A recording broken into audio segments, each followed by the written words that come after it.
Alrighty, so it's time to do this quick recap live from Lumen Field. As you can see right there, Nashville fans are still faking their away support, which is like somewhere over there. But yeah, wow, what a game this was, and for Nashville, this was the perfect road win for them. And before I actually get to talk about them and how really they not only passed the litmus test in terms of their first big challenge in the Western Conference against a Western Conference foe, but this team might be for real. And that maybe when I predicted them to finish first in the West, which in previous year, you know how when I predict teams to finish first in the West, it turns out to be a curse. Maybe that's not going to be the case for this Nashville SC team. But, again, before I actually talk about the game, I want to just talk about my experience here at Lumen Field. And despite the fact that it was pretty much raining throughout this entire game, it was also cold and miserable, I had a good time watching this game. I mean, I was actually in the lower bowl. I'm actually in the club section right now because I want to get away from the rain, but I was in the lower bowl, and that, what's interesting is the fact that, when you're actually on the lower bowl at Lumen Field, you have to stand. Like, you have to basically stand up to watch the game because that's how it works here. And I saw it on TV every time when the Sounders game is at here, and how the fans of course stand out, and I do enjoy that because that does make the stadium look more full on TV when they're standing up. And just on the other thing that I want to say is that when you stand up, I actually enjoy that more than just kind of sitting down. And also with the way that it was cold and it was raining, I mean, sitting down would probably be much more miserable than actually standing up that I did throughout the entire game. Though my feet did kind of start to hurt, and there was a couple of times that I kind of had to sit down just to kind of relax my feet because, again, I didn't get a lot of sleep last night. I woke up 4 in the morning to get to here, and that, most of the time, I'm kind of surprised I was able to stay awake and not get tired. I think, again, maybe the cold is the reason, and also maybe some caffeine that I had when I went to the first ever Starbucks store in Seattle, just down the street at Pike Place, might play a role to that. But other than that, as I said, it was a good experience, and that, I think that the other thing that I also like is the fact that, from where I was sitting, which is in the lower bowl, it's actually not a bad seat. I mean, one of the criticism with games that's not in a soccer-specific stadium is the sightline is not that good.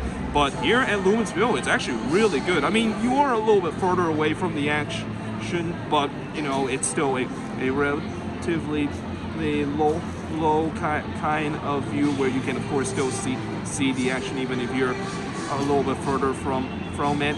And in terms of, in the pregame, I actually tried to go to see the march, and I'm not gonna lie, I was very disappointed with the march. I mean, that was kind of one of the things that I was very looking forward to in this game, and especially the fact that, the Sounders, they advertised the match, or not the match, the march. I'm sorry, I'm kind of a little bit tired and also kind of freezing a little bit, so I kind of mixed up my words a little bit. But I thought the march was kind of disappointing because there was just maybe about 100 ECS kind of members kind of making the march, and I thought it would be much more than what I thought it was going to be the case. But other than that, I also did enjoy the marching band that they had. I think it's called the Sound Waves, that they kind of did their performance in the front of the stadium, though I thought they were going to be performing as the march was going on. So that's kind of interesting that turns out not to be the case. And again,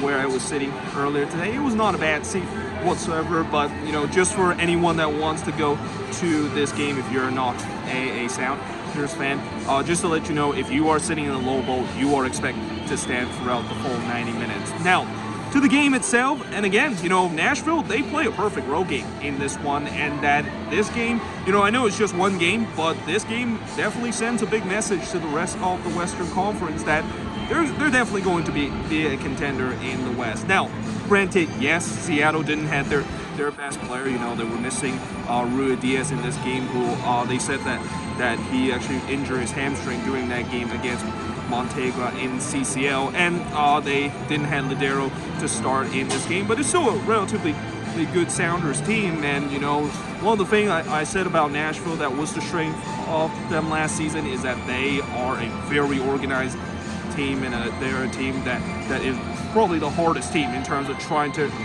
break down. And tonight I kind of saw them firsthand in person of why that is the case, because they look very organized at the back, and that I thought all four of those players that playing that back line for Nashville's guys like Zimmerman, Lovitz, and even Miller, who actually, you know, I've said before, I thought Alex Mule was going to be taking over the spot that Alistair Johnson was going to, but Miller actually came into that spot, and I thought he actually did well, and in some way I didn't even miss anything from, you know, what the quality that Johnston brings to this team, and that, you know, I think in the future he's going to be kind of the replacement for Johnston instead of what I originally thought Alex Mule was going to be that player.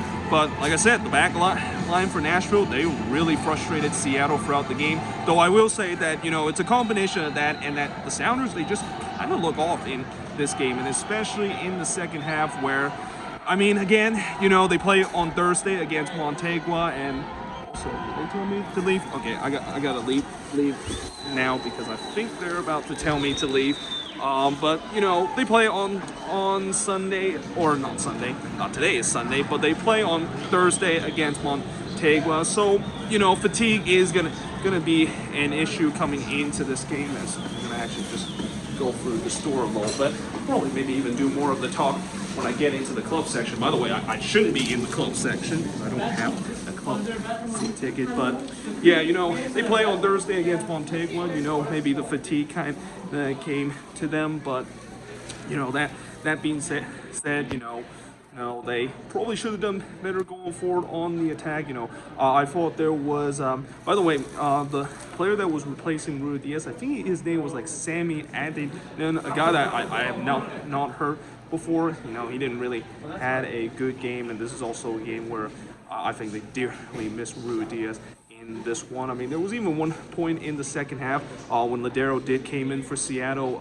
Morris was actually playing the number 9 position, and I thought that was kind of insane to see that happen, because I've seen this before. When Morris playing that number 9 position, it's not effective. Like, he's not a number 9. He's more of a winger. So yeah, I mean, it just didn't work out for the Sounders in this game, and it's also another example of how much they miss Rudy Diaz in this one. But you know, again, I don't want to discredit of the performance that Nashville put in this game, and that, yeah, I'm very interested to see how this team is. I mean, going forward for Nashville, I still think they are kind of a little bit lackluster. I mean, you know, oh, by the way, the only goal scorer in this game was Anibal Godoy, and I'm not gonna lie, I try my best to not say yes when I saw him score, because, you know, as much as I was a critic of Godoy when he was with the Quakes, I always love to see a former Quakes player score, and, you know, especially in this game, seeing him score definitely brings me a big smile to my face. And again, I try really hard to not say yes, because, you know, I don't want to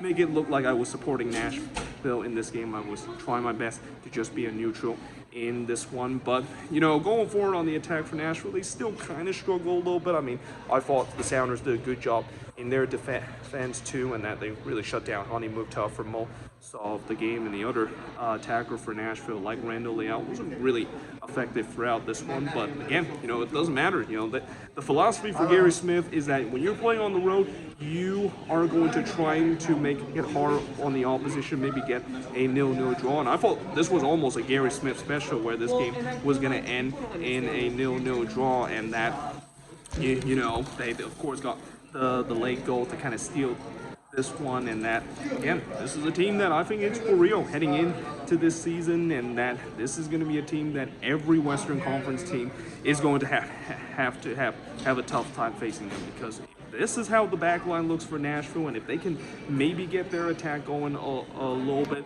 boy oh boy, watch out. This could be a very dangerous team. But either way, hope you guys enjoyed this video. If you do, make sure you guys hit a like, smash the subscribe button. Like I said, this is just a quick recap. I'll talk a little bit more about this game when I do the review. And by the way, I will actually do the review tomorrow when I come back from Seattle. I was thinking about doing it tonight, but, you know, I'm just really exhausted right now. I just need to get back to the hotel and take some rest. But either way, hope you guys enjoyed this video. If you do, make sure you guys hit a like, smash the subscribe button, and yeah, I of course will see you guys next time.